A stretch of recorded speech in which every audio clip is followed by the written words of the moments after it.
আমাদের সর্বোত্তম আদর্শ আল্লাহ রসুল সাল্লাল্লাহু আলাইহি ওয়াসাল্লামের আচরণ কতই না উত্তম ছিল। তিরমিজি ও মিশকাত শরীফে সহিহ বর্ণনা এসেছে, আবু আবদুল্লাহ জেদালি রহমাহুল্লাহ বলেন, আমি আয়েশা রাদিয়াল্লাহু আনহাকে জিজ্ঞেস করলাম, পরিবারের লোকদের সাথে রাসূলুল্লাহ সাল্লাল্লাহু আলাইহি ওয়াসাল্লামের আচরণ কেমন ছিল? জবাবে তিনি বললেন, আচরণের দিক দিয়ে তিনি ছিলেন সর্বোত্তম মানুষ। তিনি কখনো কাউকে অশিষ্ট কথা বলতেন না, গালমন্দ করতেন না, বাজারে গিয়ে হইচই করতেন না, মন্দ আচরণের বিপরীতে মন্দ আচরণ করতেন না, বরং ক্ষমা নীতি অবলম্বন করতেন। সুবহানাল্লাহ। রসুল্লাহ সাল্লাল্লাহু আলাইহি ওয়াসাল্লাম এর এই অনিন্দ সুন্দর আখলাকে সিক্ত হয়ে কত আরব বেদুইন ইসলামের সুশীতল ছায়ায় এসে আশ্রয় নিয়েছিল। মানুষের সাথে আচার ব্যবহারের উত্তম কৌশলগুলো প্রয়োগ করে আপনি তখনই সফল হবেন যখন আপনি কারোর সাথে এমন আচরণ করবেন যে তার কাছে মনে হবে সেই আপনার কাছে সবচেয়ে বেশি প্রিয়। আপনার মায়ের সাথে আপনার আচরণ এমনই সুন্দর, এমনই মমতাপূর্ণ ও ভালোবাসাপূর্ণ হওয়া চাই যাতে তিনি অনুভব করতে বাধ্য হন যে এমন চৌকস আচরণ আপনি তিনি ছাড়া আর কারোর সাথে করেন না। বাবার সাথে, স্ত্রীর সাথে, ছেলে মেয়ের সাথে এবং সহকর্মীদের সাথে আচার ব্যবহারের বেলায় একই ধারা অবলম্বন করুন। বরং জীবনে যার সাথে আপনার মাত্র একবার দেখা হয়, যেমন কোনো দোকানদার, কোনো ফিলিং স্টেশনের কর্মচারী, তার সাথেও এই আদর্শ পন্থাও গ্রহণ করুন। আপনি এদের কাছে সবচেয়ে প্রিয় ব্যক্তি, এই মর্মে তারা কেবল তখনই একমত হতে পারবেন যখন আপনি তাদেরকেও সবচেয়ে প্রিয় মানুষ বলে অনুভব করবেন। রাসূলুল্লাহ সাল্লাল্লাহু আলাইহি ওয়াসাল্লাম তার জীবনাদর্শ দিয়ে আমাদেরকে এটাই শিখিয়ে গিয়েছেন। চলুন এই প্রসঙ্গে সিরাতের একটি চমৎকার ঘটনা জেনে আসি। রাসূলুল্লাহ সাল্লাল্লাহু আলাইহি ওয়াসাল্লামের যুগে জ্ঞানে গুণে মেধা ও প্রতিভায় প্রসিদ্ধ চারজন আরব মনীষীর মধ্যে অন্যতম ছিলেন হজরত আমর ইবনুল আস রাদিয়াল্লাহু আনহু। তিনি নিজ গোত্রের নেতা ছিলেন। ইসলাম গ্রহণের পরে যখনই তার সাথে কোনো রাস্তায় নবীজি সাল্লাল্লাহু আলাইহি ওয়াসাল্লামের সাক্ষাৎ হতো, তখনই তিনি নবীজির চেহারায় সজীবতা, আনন্দ ও ভালোবাসার নিদর্শন দেখতে পেতেন। যখনই তিনি রাসূলুল্লাহ সাল্লাল্লাহু আলাইহি ওয়াসাল্লামের কোনো মজমায় শরীক হয়েছেন, তখনই তিনি ইজ্জত, ইকরাম ও সৌভাগ্যের অভিনন্দন পেয়েছেন। নবীজি সাল্লাল্লাহু আলাইহি ওয়াসাল্লাম তাকে সবসময় তার সবচেয়ে প্রিয় নামটি ধরে ডাকতেন। এই নিপুণ আচরণ, এই অপরিসীম গুরুত্ব, সবসময়ের এই অনুপম মুচকি হাসির কারণে আমর ইবনুল আসের ধারণা হয়েছিল নবীজি সাল্লাল্লাহু আলাইহি ওয়াসাল্লাম হয়তো তাকেই সবচেয়ে বেশি ভালোবাসেন। তিনি এই বিষয়ে একটু নিশ্চিত হতে চাইলেন। এজন্য তিনি একদিন নবীজি সাল্লাল্লাহু আলাইহি ওয়াসাল্লামের কাছে এলেন, তার কাছে বসলেন, তারপর জিজ্ঞেস করলেন, ইয়া রাসূলুল্লাহ, আপনার কাছে সবচেয়ে প্রিয় কে? নবীজি সাল্লাল্লাহু আলাইহি ওয়াসাল্লাম জবাব দিলেন, আয়েশা। আমর বললেন, না ইয়া রাসূলুল্লাহ, পুরুষদের মধ্য থেকে আপনার পরিবার নিয়ে প্রশ্ন করিনি। নবীজি সাল্লাল্লাহু আলাইহি ওয়াসাল্লাম বললেন, আয়েশার বাবা। আমর বললেন, তারপর কে? নবীজি বললেন, তারপর ওমর ইবনুল খাত্তাব।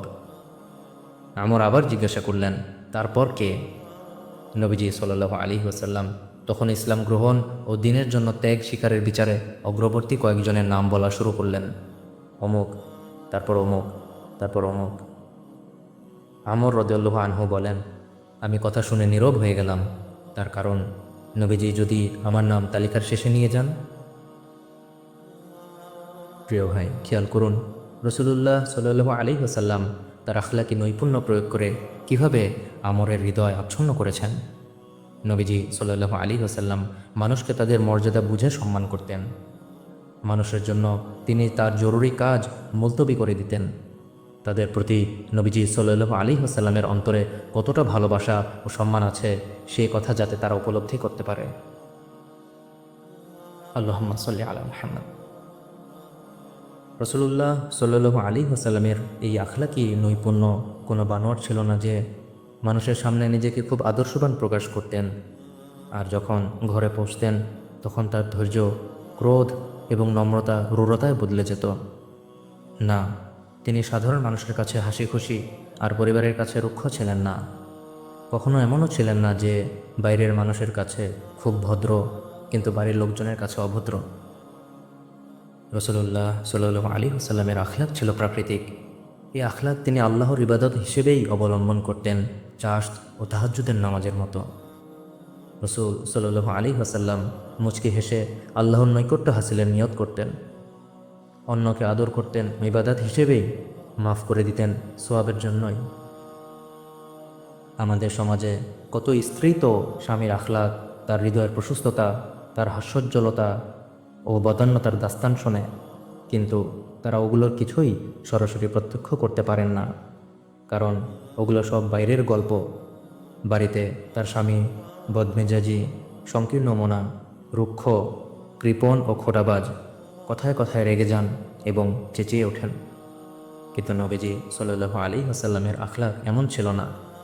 তিনিই বলেছেন, খৈরুকুম খৈরুকুম আহলি ও আনা খৈরুকুম আহলি, অর্থাৎ তোমাদের মধ্যে উত্তম তারা যারা পরিবারের লোকজনের কাছে ভালো, তোমাদের মধ্যে আমি সবচেয়ে বেশি পরিবারের লোকজনের কাছে ভালো। সুবহানাল্লাহ।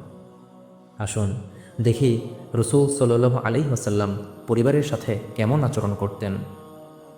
হযরত আসওয়াদ ইবনে ইয়াজিদ রাহিমাহুল্লাহ বলেন, আমি আয়েশা রাদিয়াল্লাহু আনহাকে জিজ্ঞেস করলাম, রাসূলুল্লাহ সাল্লাল্লাহু আলাইহি ওয়াসাল্লাম ঘরে এসে কি কি কাজ করতেন? তিনি বললেন, নবীজি সাল্লাল্লাহু আলাইহি ওয়াসাল্লাম ঘরে এসে পরিবারের লোকজনের কাজে শরিক হতেন। তারপর যখন নামাজের সময় হতো তখন ওযু করতেন এবং নামাজের জন্য বেরিয়ে যেতেন। আমাদের সমাজে অনেক লোক রয়েছে, অন্যদের সাথে যাদের সদ্ব্যবহার, নম্রতা ও হাস্যোজ্জ্বলতার গল্প আমরা শুনতে পাই, কিন্তু যারা তাদের সবচেয়ে বেশি নিকটবর্তী, যাদের হক তাদের উপর সবচেয়ে বেশি, সেই মা বাবা, স্ত্রী ও সন্তানাদির সাথে তারা রূঢ় আচরণ করে থাকেন।